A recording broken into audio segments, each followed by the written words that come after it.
Happy Friday, everybody, and happy Mother's Day weekend. And I wanted to talk to you today about dealing with those voices we're all hearing now that we've gotten the budget. So today's topic is leadership and dealing with those voices. I thought I'd start out first, though, with an update on SSDA, talked about what's happening here in California and federally, and then get right down into the leadership part that help you go into the weekend. So first, I really wanted to say happy Mother's Day. Mother's Day always reminds me of sitting in a church one day and Father Jim down in San Jose said, "Mother's Day is the worst day of the year." And I went, wow, this Father Jim's had too much coffee. And what he said was, every day is Mother's Day. So let's appreciate all the moms out there. Think about all your parents, your own mother. If you are a mother, congratulations, you are the superhero. And we need moms more than ever right now. And for those of us that are lucky enough to have their mother around, happy Mother's Day. My mom was a teacher for 33 years and the best teacher I ever saw. And I wish her a happy Mother's Day as well. So let's talk about SSDA updates and what's going on. Our webinars and workshops we're providing are doing great. We encourage you to attend them. We're averaging 50 to 80 people per webinar. We've run the gamut of for teachers, for classified, for administrators on budgeting, Google, other great things. And we're partnering with other great organizations that are offering webinars and workshops. So keep a close eye on our emails, but mostly keep a close eye on our website so you can join some of these great webinars. Some upcoming ones that I want you to think about, we will be talking about returning to school. We're partnering with the Charter Association on how do you run a hybrid school where kids come 1 or 2 days a week and the rest are at home. How do you do that? Special ed webinars are coming up. And then we also have some great Google ones that are out there right now. All these are free of charge as being a member, and we really appreciate you doing that. Tony Thurman's created a couple committees. The one on return to school, we have representation at all levels, the overarching one.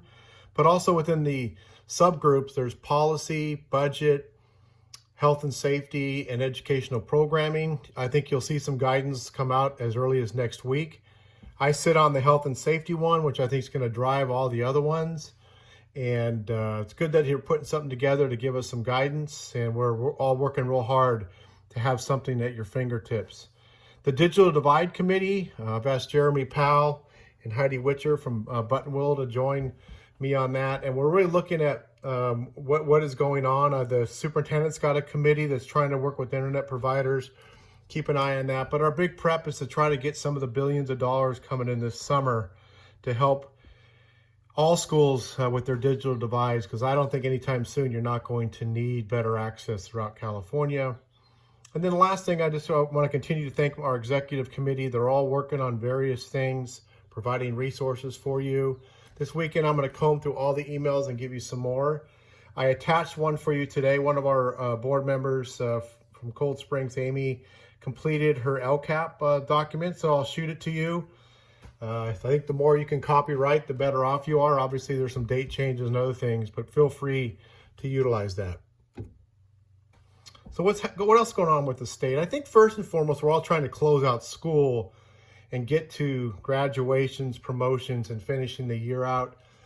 This next 2-3 weeks will be a grind, be very emotional. We're all feeling bad for seniors in high school. So statewide, there's a lot of work on that. But the bigger work, I think, is now how do we return to school? What are some of the apprehensions we have, some of the things, and that's what I'm going to talk about in your leadership. We just got the budget projections, and they're grim. And let's be real, $53 billion gap. And so everyone's going to feel the pain. We are trying to work as hard as we can. The Prop 98 guarantee, if we use that, it's catastrophic. It looks like a 20% cut. So we're saying don't use that. That's more of the floor, not the ceiling.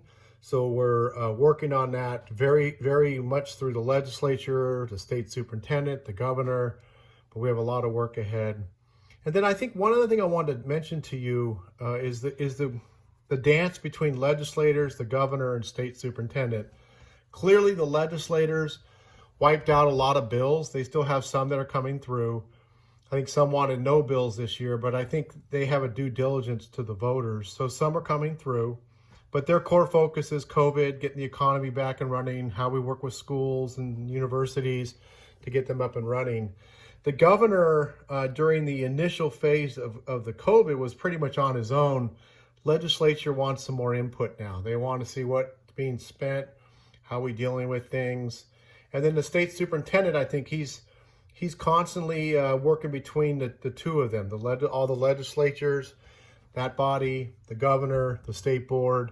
So we're keeping an eye on everything. I think, they've been able to be a little bit siloed and independent due to COVID, but they're going to have to really come together and work hard as we deal with very tough issues coming up.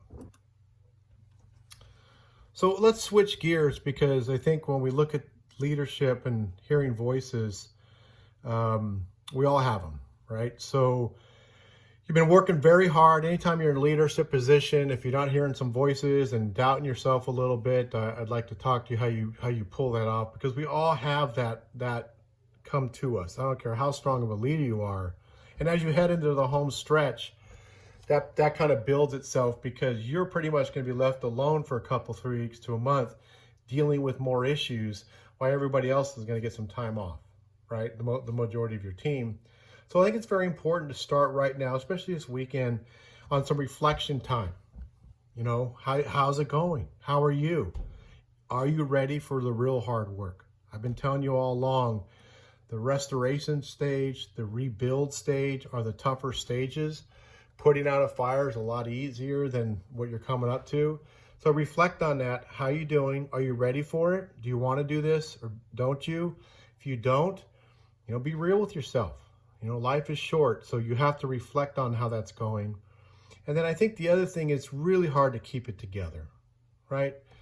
I was talking to somebody, and they're hiring a superintendent, and all the staff wants to know who's hired, and the board can't say anything, and the person who's going to get the job can't say anything.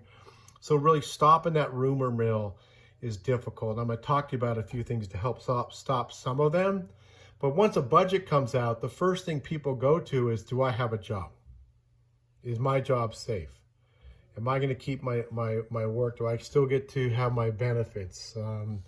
And so you're going to have to try to keep all that together while you close things out and stop that rumor mill until you can get down to the facts and come up with a strategy or plan.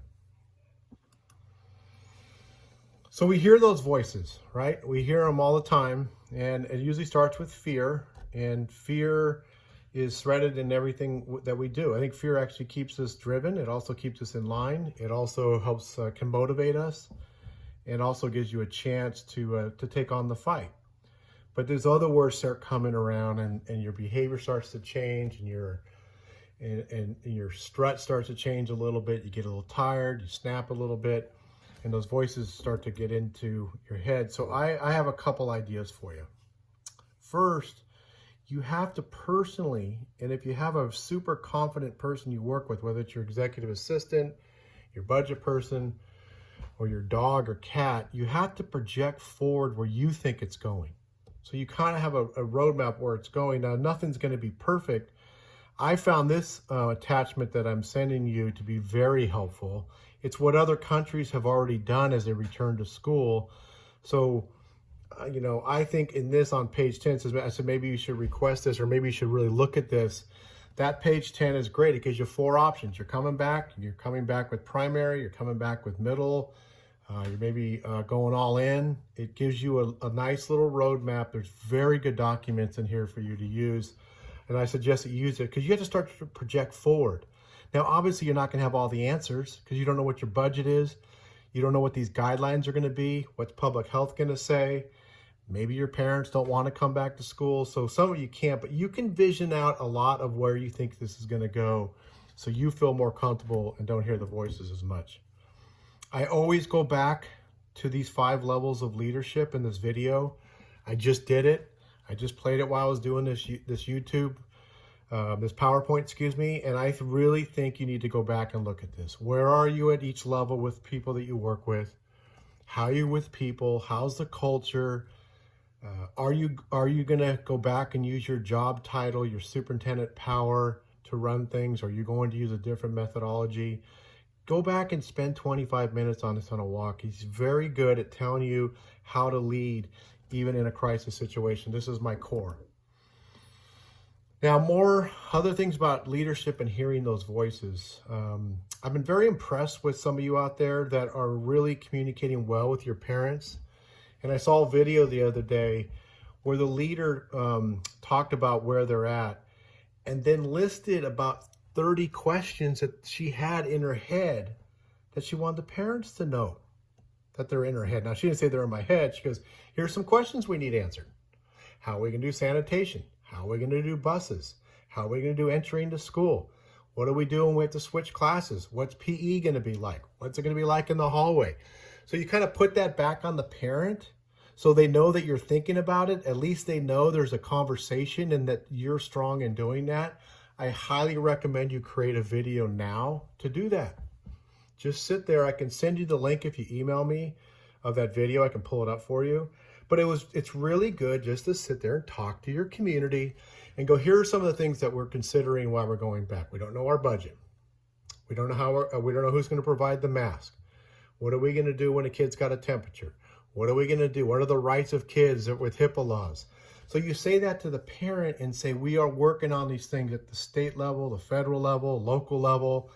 Our county office is working on that. That gives them a sense that you're on it. Otherwise, they're thinking, what the hell are they doing in there? And they'll start filling in the blanks themselves. I also attached to you an executive order from a good friend of mine, Chris Reed, which I thought was just a great thing to send to parents, where he ordered them, let's get through the year. Let's do it the Bulldog way or whatever their mascot is. And let's take some time off. Let's enjoy the summer. We'll be back. We'll have answers for you. This is an order. Let's enjoy family. Let's enjoy, maybe our faith, whatever you want to put in there. So I love that. I think everybody's used to executive orders.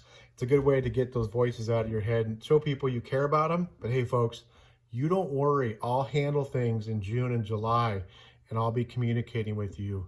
Now go have some fun. Love that one. And then I think the other ones, as you're rounding the year out, focus on the great stuff. There's so many great tweets out there. People are recognizing their teachers and their bus drivers and their maintenance guy.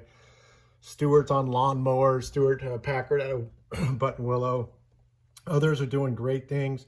So focus on your staff and your students and focus on what's going well. Tell them. It's important to throw up a tweet. It's important to put something in your newsletter. It's important to say something. It's important to call people up. Another great thing I heard in there too, and I didn't put this in there, but I think, why don't you as the superintendent call some parents and go, how's it going? How you doing? How's school going? How are you doing? Get a pulse. They'll be shocked that you call them. It's a wonderful thing to do, and it's a good tip for you. So with that, I got some attachments for you. I want you to enjoy Mother's Day. I will work on over the weekend providing you with some more resources that we've gathered up. But really, I think as you hear those voices, the best way to get rid of voices is to communicate that out to your families, yourself, and others, and squish it. Just squish those voices and take care of yourself. Have a great weekend. Looking forward to seeing you guys soon.